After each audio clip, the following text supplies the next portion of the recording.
That's right, they're in no particular order: Howdy, Rowdy, Nerdy, Wordy, Weepy, Creepy, and Bob. But I must warn you, they each tell the story a little differently. One's a bit poetic, another's a bit country, and another's a bit rock and roll. Here to introduce you to our first guest, she's a lover of literature and a bit of a poet. Please welcome to the stage, Wordy.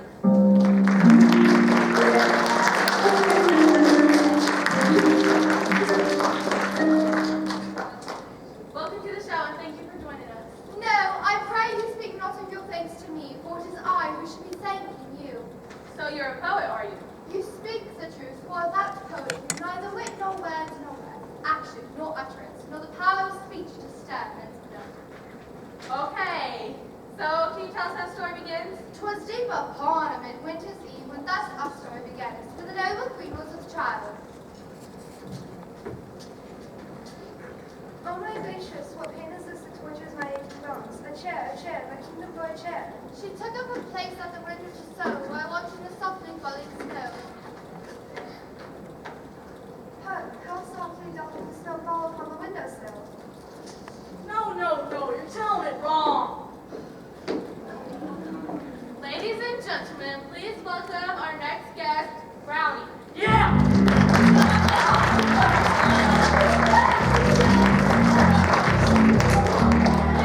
Don't forget it. So Rowdy, tell us how Wordy's version of the story is wrong. The snow, man. It's midwinter. This wasn't some peaceful, sleepy snowfall. No, this was a crazy blizzard. It was epic, man. We're talking major snow apocalyptic ages. Whoa, I've never seen so much snow in like all of forever. It's like a total apocalypse. Now we're talking.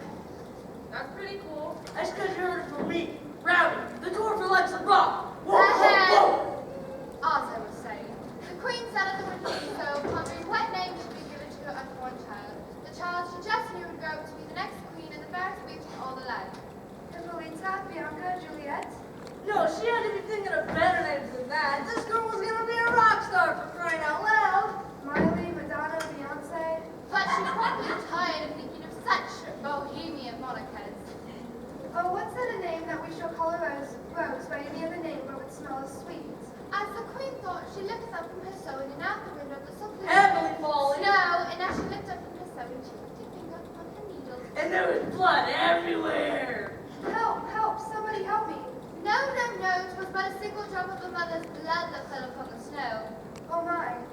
As the queen looked upon the dark red drop of blood juxtaposed against the pure white snow, she at last knew what her unborn child's name would be. Snow White. Lovely, simply lovely. But I'm told you may end up short on for today. Sorry, no pun intended. So we must be moving along. Join us now is very intellectual, matter-of-fact stories to tell like it is. Please welcome to the stage, Nerdy.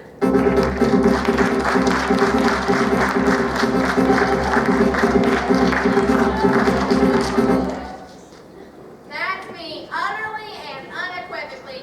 Wordy. Excuse me? Come on, admit it. You're the boring one. You focus on actual facts too much.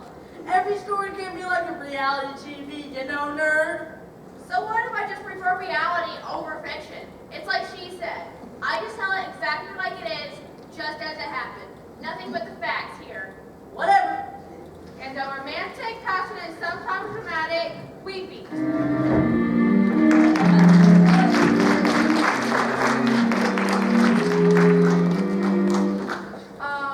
Are you okay? No! I'm sorry, but may I ask what's the matter? She hates this part of the story. For she is blessed with a heart. 2 sizes too big, Weepy is so full of heart that she weeps at the slightest wrongs and leaps at the simplest joys. I see. So tell us, why do you hate this part of the story so much? It's just so sad. Snow White's mother had tragically died in childbirth.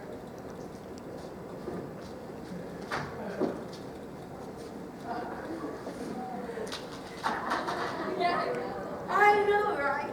And Snow White's mother, who was happy at the birth of his child, and yet so sad. Or grieved beyond the worst of all griefs, I mean. Because the love of his life had died. There the king was. He was torn between sheer joy and utter sadness. Joy, sadness. And poor Snow White would have to grow up without her mother, who she would have loved dearly and did love dearly for the rest of her life. And they were both just so sad. But then the king remarried.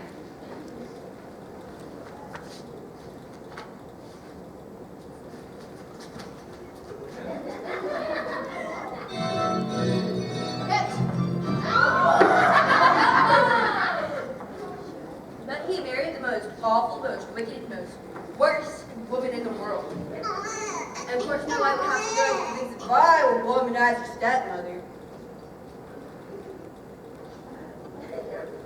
However, it wasn't that sad. Oh, great.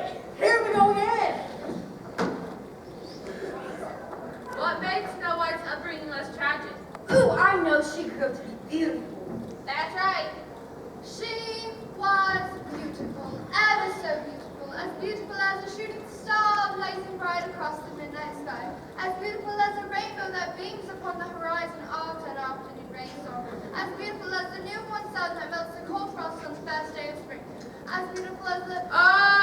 Okay, so she was beautiful. Go on. What was that like? Well, it's more about what it became, I guess. You mean like a rivalry? Yes, a rivalry. Exactly. Oh, what a rivalry it was indeed. So what was that like? Can you tell us? Well, it was very much like a beauty pageant.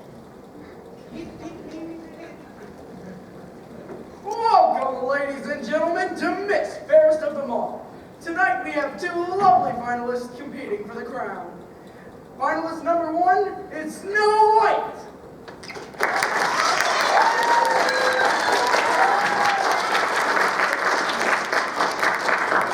Finalist number 2 is the diabolically evil queen.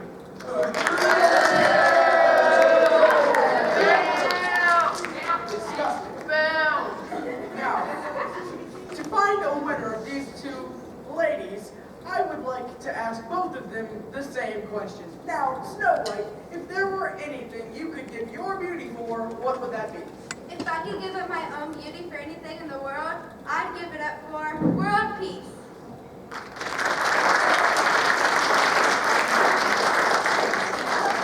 All right, she had her turn. Now it's my turn. What's my question? As I've already mentioned, folks, we'll be asking both finalists the same exact question. So, Evil Queen, if there were anything you would give up your beauty for, what would that be? My beauty? Yes, if you could call it that. What would I give it up for? 5 seconds. But that's an impossible question. What's more important than my beauty? 2 seconds. I'm sorry, your time has expired. Ultimate power! I'm sorry, but you were too slow. If we could just get the judges to tally the score. Oh boy, that was quick. I wonder why.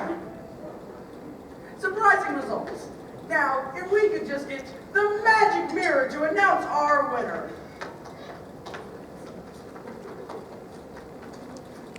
Now, without further ado, magic mirror on the wall, who is the fairest of them all? Snow White is the fairest by far.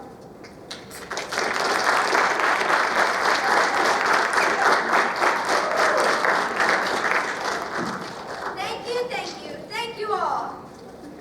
Doesn't seem like it was much of a contest. It wasn't, but the evil queen was so consumed by her own beauty that she wouldn't let anyone steal her crown. So what happens next? Oh, you just have to meet Nunu out here. She tells us part of the story so well. Very well. This next dwarf has been our mystery. She chooses to remain anonymous, so at her request we conceal her identity. Please welcome Creepy to the stage.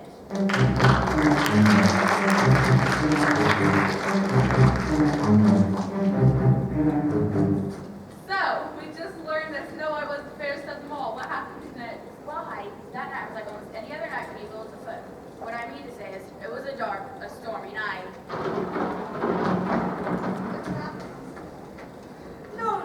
No. It was dark and stormy. Blow winds and crack your cheeks, rage blow. You cataracts and hurricanes, thoughts you have drenched the steeples, drowned the cocks. You sulphur synthetic, keeping eyes about curves of oak, leaping thunderbolts. Sink my white head and thou shalt blend like black, thick gratuity o'er the world. Crack into the bolts on Jerry's those ones that make a grateful man. Is that Yeah, what she said. As I was saying, it was a dark and stormy night, and the evil queen had murderous plans. How dare she? What right does she have to come upon my claim as the fairest in the land? No one is fairer than I! No one! That wretch shall pay! Oh yes, she shall pay dearly. And so the evil queen called upon the most skilled assassin in all of the kingdom. Come hither, hunter!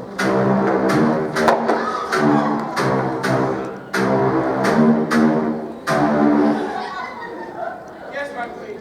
And the name's not Hunter. It's Huntsman. James.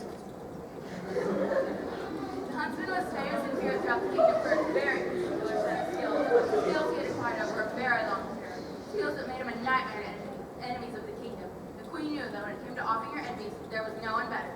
So she called upon the huntsman and welcomed him into the family, so to speak. I'm gonna make him an offer he can't refuse. What does Her Highness desire? I need you to bring me the heart of a foul creature. That I can do. There's neither man nor monster that can escape me.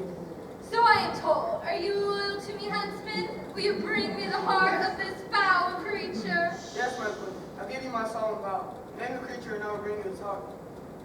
Snow White, Princess? the princess. But I... You just gave me your vow, huntsman, promising me to bring me her heart. Yes, my queen. I'll do as I promised. So the huntsman had no choice. That's right. The evil queen tricked him into making a vow he didn't realize he was making. And what he did outdoors to carry it out. Interesting. I want to hear more about that, but we must take a short break from words from our sponsors. When we come back, we'll hear more from Nerdy, Wordy, Weepy, Creepy, and Rowdy, as we also welcome the final stores to tell their side of the story. More to come after this brief message.